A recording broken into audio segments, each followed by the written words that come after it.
Good things happen to those that file a good VA claim.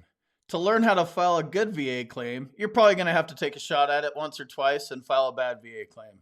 That's the way it goes. Hopefully, that doesn't happen to you and you're able to file a good VA claim out of the gate. But even if you file a bad one, there's ways to save it. Your answers can be found in your decision letter, and we'll take a look at some of the commonly used phrases used in your decision letter and take a look at your decision letter and see what we could do to turn your bad VA claim into a good one. So you got a decision letter from the VBA that said favorable findings. Yeah, you were still denied. What's up with that? Favorable findings are signs that you filed a good VA claim, but it wasn't quite simply good enough, right? So some of the reasons for this might be your service treatment records indicate complaints or treatment of a condition. That's a favorable finding. And then it'll say favorable findings identified in this decision. The evidence shows that a qualifying event, injury, or disease had its onset during your service. That's a positive finding. Now we're heading on to good VA claim territory. Service treatment records indicate a complaint or treatment for your claim condition. That's good. You have been diagnosed with a disability. This one, I see this one a lot in decision letters. VA medical examination dated, and then whenever the date was, confirms the diagnosis of your claim condition. So this is another good one, right? So these are all good signs that you filed a good VA claim. Your service treatment records have a condition in them. There's favorable findings. They'll list it out as favorable findings. They'll come out and admit that, your disability started during service. Your STRs indicate a disability. You've been diagnosed with a disability, and your VA, your C&P examiner confirms the diagnosis. But that's not what happened. You didn't win your claim. You filed a bad VA claim. We're looking for a good VA claim, right? So the results read something like this. We did not find a link between your medical condition and your military service. This is known as the nexus. The VA medical opinion found no link between your diagnosed medical condition and military service. That's another way that they'll phrase it. There was no continuity of symptoms from service to present, and there is no evidence the condition worsened as a result of your military service.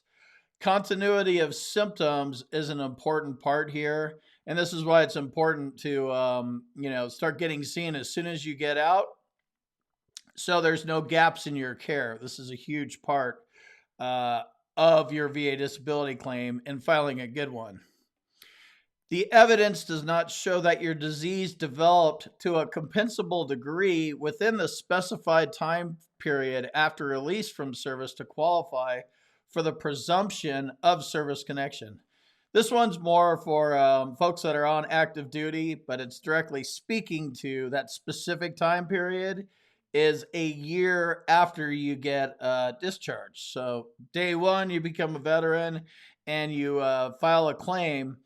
When I talk about not needing a nexus letter and needing to establish service connection, you automatically have a presumption of service connection for that first year when you file those claims. That's why it's so much easier to do this when you get right out of the military, because they're going to just give you portions of this, provided that you went and sought treatment and you have, current symptoms. You sought treatment for those symptoms 3 months earlier or throughout the last 5 years of your service or whatever.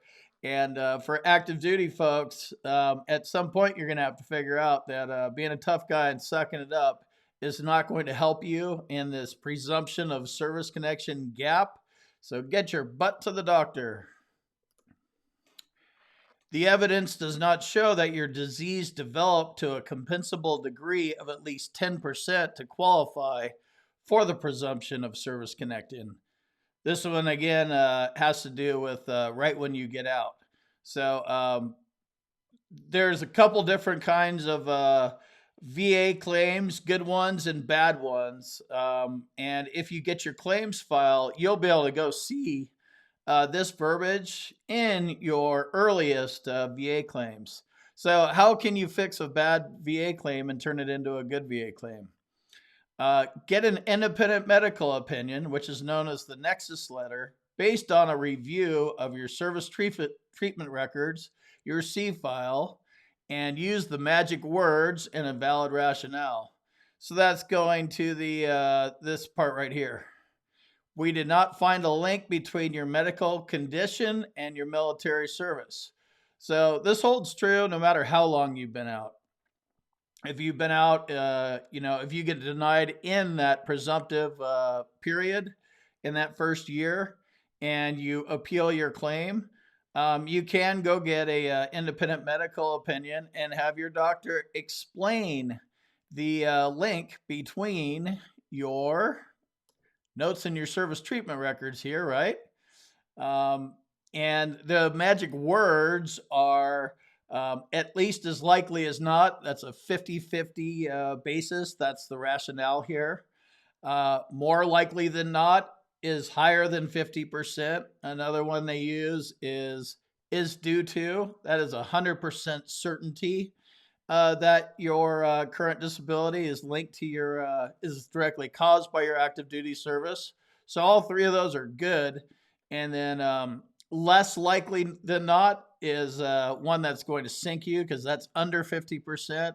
And then the worst one is not due to. It's very uncommon for a CNP examiner to write their rationale that says is not due to, because they don't need to go that far. They just need to write is less likely than not, because they're just trying to get it under the 50% mark. The reason why the 50% mark is so important is 50% tie goes to the veteran. That's what this whole 50% thing's all about. So if you've been out for a while, same thing applies. That's why this works so well for veterans like myself that have been out for a long time. And you go get your claims file and you can go read through and see, what was the verbiage like? Were they agreeing, back here that there were favorable findings in my decision? Did they say something like, you've been diagnosed with a disability? Did they say something like this? Service treatment records indicate a complaint or treatment for your claim condition. If you're looking for these types of verbiage in your old decision letters, these might be good things for you to go for a direct service connection, especially if you don't have any service connections. You need to get one thing service connected out of the gate first, and then you can file secondary service connections. Reason why secondary service connections work so well is you avoid the service treatment records altogether. You have a current disability and it got worse because you're already service connected disability. So you don't have to go all the way back to your service treatment records. You just need a current diagnosis and you need a doctor to explain the link between your current diagnosis and symptoms to your already service connected tinnitus, for example, or whatever orthopedic condition you have. Your depression, your diagnosis of depression, major depressive disorder, generalized anxiety disorder is at least as likely as not due to your plantar fasciitis in your right foot. And you do that right, and you'll take your little 10% plantar fasciitis claim and you can, kick it up to 50 or 70% or something like that. The rationale should also be based on you, your spouse's, family, friends, coworker statements that you did complain or show symptoms since you got out.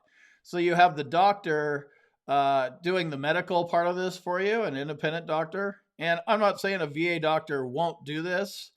They just won't do it most of the time, and they rarely do it. So it's good to get an independent medical opinion. But buddy letters are strong, personal statements are strong, and as they are not, they are still considered medical evidence, but they're layman terms medical evidence. And now, when we're talking about this tie goes to the runner kind of situation, you have an independent medical opinion saying, hey, his depression is at least as likely as not due to his tinnitus. Then you go to a C&P exam, and the C&P examiner says his depression is least likely than not due to his tinnitus. Then those two doctors are going to cancel each other out, and then you're able to fill it in with, yes, I believe this is when it started. I believe my depression is directly linked to my tinnitus because I started getting tinnitus, and then I started feeling depressed or feeling sad or whatever it is. And then you get your family in there, your coworkers, your friends. Yeah, he's something's off. It's not just sadness. He seems to be severely depressed. He's talked about his tinnitus. So they're able to, talk through, and this is why these personal statements of buddy letters are so powerful. So make sure you insert them because they can be the tiebreaker, and they are considered medical evidence. They just have less probative value than that of an independent medical opinion. Your medical records, VA or non-VA, this is important too. You can be getting treatment by the VHA, Veterans Health Administration, or a private doctor. It doesn't matter which one, just as long as you're seeing a doctor. If they're showing documented symptoms or a diagnosis since discharge, now that your claim's been denied, you can reopen the claim with 20-0995 with your new and relevant evidence. So you can either challenge the claim itself. It fundamentally might not have been a good VA claim, or it might have been a good VA claim, but it just didn't hold up for whatever reason. So you could challenge it with a higher level review. But you will get this decision letter, and you will see some of these phrases guaranteed, some combination. Take a screenshot of this stuff. You're going to see something like this. And if you see something that says that there's no link between your medical condition and your military service, that means you got a nexus issue. Most likely, it's a nexus issue, and that is the link. So you can go get a new independent medical opinion to actually write the link in black and white, and then the link's there. They don't have to go look for it. So this would be a supplemental claim. And then you would provide your new and relevant evidence. And then if you don't want to use these easier tools that are newly in place since February 19th, the higher level review and supplemental claim, and you want to go straight to the full board, the Board of Veterans Appeals, you could use that as an option as well. So wanted to kind of break this down a little bit and show you, good things happen to those that file a good VA claim. Your VA claim may be flawed, but you may be able to save it. And these are the things that you're going to want to look for to save it. Depending on how many claims you've filed, I recommend you get your C file, and I'm going to go ahead and put a card here that will show you how to do that. And then also, if you're interested in checking out some valuable VA claims, click on this thumbnail on the screen right now, and I break down about 10 valuable VA claims that will really help you move the needle on your claim.